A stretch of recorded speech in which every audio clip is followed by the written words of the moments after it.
Պարոն Շարգելյան, նախ կխնդրեմ ասեիք, հասարակության մեջ տեսակետ կա, որ կոռուպցիոները չի կարող պայքարել կոռուպցիայի դեմ։ Դուք խնդրում եմ ուղիղ ասել, ձեր կարծիքով կոռուպցիոները կարող է պայքարել կոռուպցիայի դեմ, եւ երկրորդ հարցս, եթե այնպես ստացվի, որ մի օր հայկական վերածնունդը իշխանության գա եւ այդ ժամանակ դուք սկսեք պայքարել կոռուպցիայի դեմ, ինչպես կվարվեք օրինակ Հովիկ Աբրահամյանի հետ, Գագիկ Խաչատրյանի հետ, Սերժ Սարգսյանի հետ, նրա մերձավոր ընտանեկան շրջանակների հետ։ Շնորհակալություն։ Ուրեմն նախ մենք բազմիցս արտահայտել ենք այն կարծիքը, որ բնականաբար կոռուպցիան, այնտեղ որտեղ կոռուպցիոները չի կարող պայքարել կոռուպցիայի դեմ, սա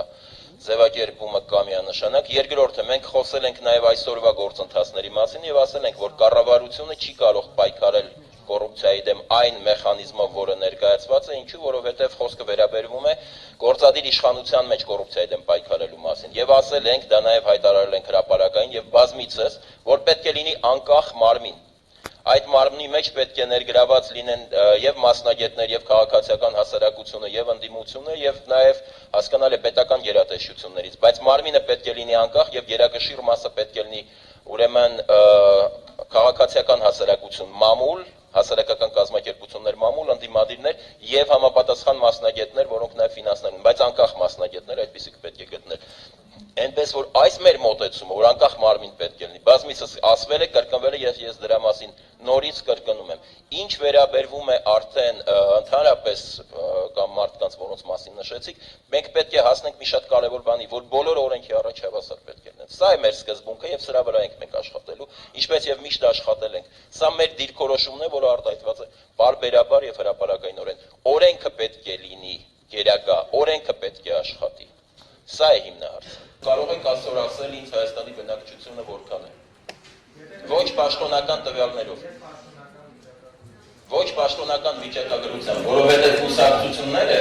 եւ հայկական վերածնունդը դրա նաեւ օրինաց երկիրը դրանից առաջ գործ ունենք ռեալ մարդկանց հետ, մարզերում, տարածքներում։ Հիմա երբ որ դուք ասում եք քանի տոկոսն է, ես ուզում եմ հարցնեմ, դուք հաշվարկի ինչպիսի միավորից եք։ Մենք տոկոսը չենք հաշվարկում, մենք հաշվարկում ենք մեր կուսակցականների թիվը։ Հիմա այս րոպեին իսկապես տասնյակ հազարերի գուցե մոտավորապես 100-ի է մոտենում, որովհետև մենք միշտ եղել ենք զանգվածային կուսակցության սկզբունքներով դասական առումով կուսակցություն ձևավորած քաղաքական ուժ, ինչպես նաև բազմաթիվ անձինք են ներգրավում։ Ես կարծում եմ, որ նույնիսկ 100,000-ից ավել, որովհետև նոր մեծ միավորվող կուսակցությունների անդամակցություն կա, ուղղակի հիմա անդամակցում է տեղի ունենում, ինչպես նաև հաշվառում, որովհետև ներքին փաստաթղթային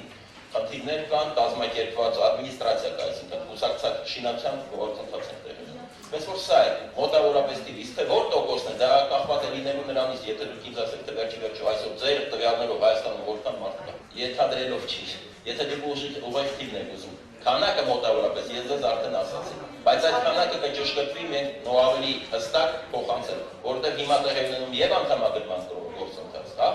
եւ ներքին վարչական կուսակցական կառավարման գործընթաց։ Խնդրեմ, թիվը ես ձեզ ասացի, տոկոսները